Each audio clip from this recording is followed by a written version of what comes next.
brother. Mainstream media. Government cover-ups. You want answers? Well, so does he. He's Alex Jones on the GCN Radio Network. And now, live from Austin, Texas, Alex Jones.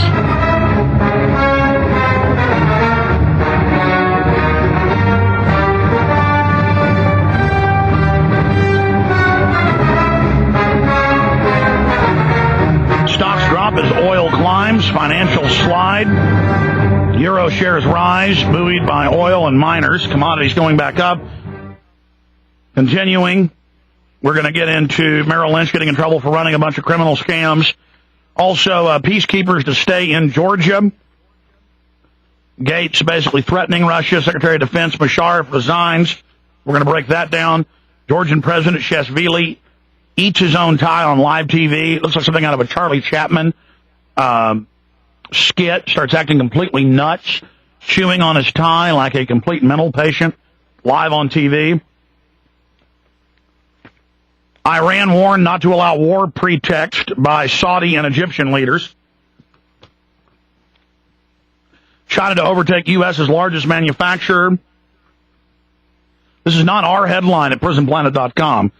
Sounds like one of ours. This is the Mail Online out of England. Rounded up into torture camps, the undesirables China doesn't want you to see.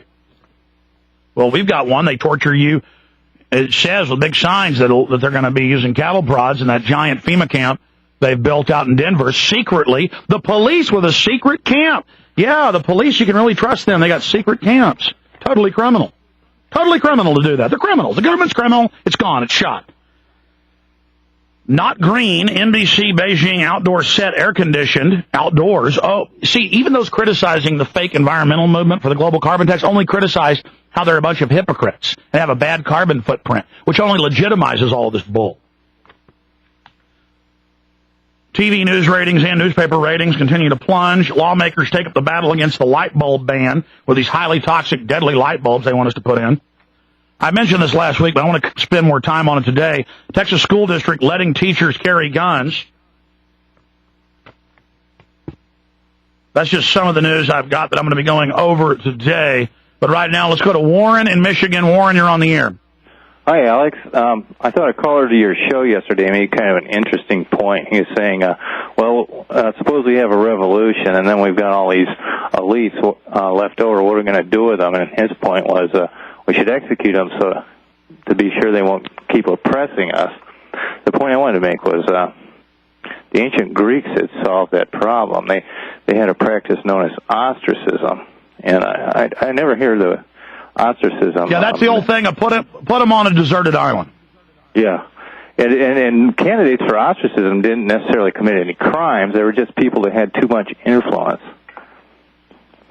Yeah, but that was used by the very elites to oppress anybody that challenged the criminal state. That's why you need a Bill of Rights, Constitution, where everybody's due process is protected. You don't punish classes of people. You individually, if they committed crimes, then investigate them and indict them with a grand jury. I thought the original purpose of ostracism was so the people could. You didn't have to wait for somebody to commit a crime if you became somebody that. Well, you know what a crime was? Which one was it? Was it Aristotle or one of the others? Socrates was exiled. Yeah. Well, but I was going to mention something else. Which one was made to drink hemlock? Socrates. Yeah, Socrates.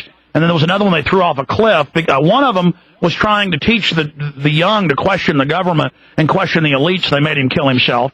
Others they murdered, and so that was their idea of, quote, this pure democracy. It was not a democracy. It sounds like the original idea was corrupted and perverted.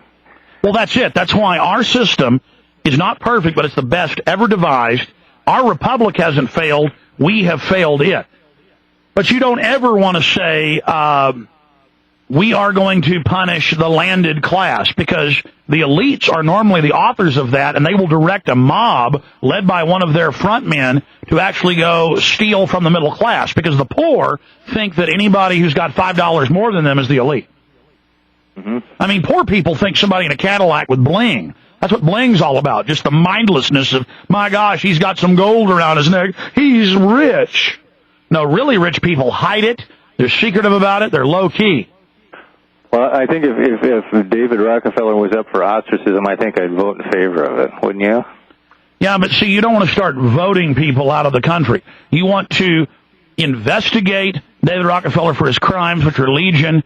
You then want to indict him and convict him and then have the state law carried out against him. Okay, Alex, I guess that's about all I had to say. Thank you. Yeah. We don't want a French Revolution where one group of rogues takes over, and then 6 months later another group takes over from them, and then there's another revolution. You end up with what you had in Rome, where you'd have a new emperor every 6 months or so, and it was always whoever the last Praetorian leader of the Praetorian was.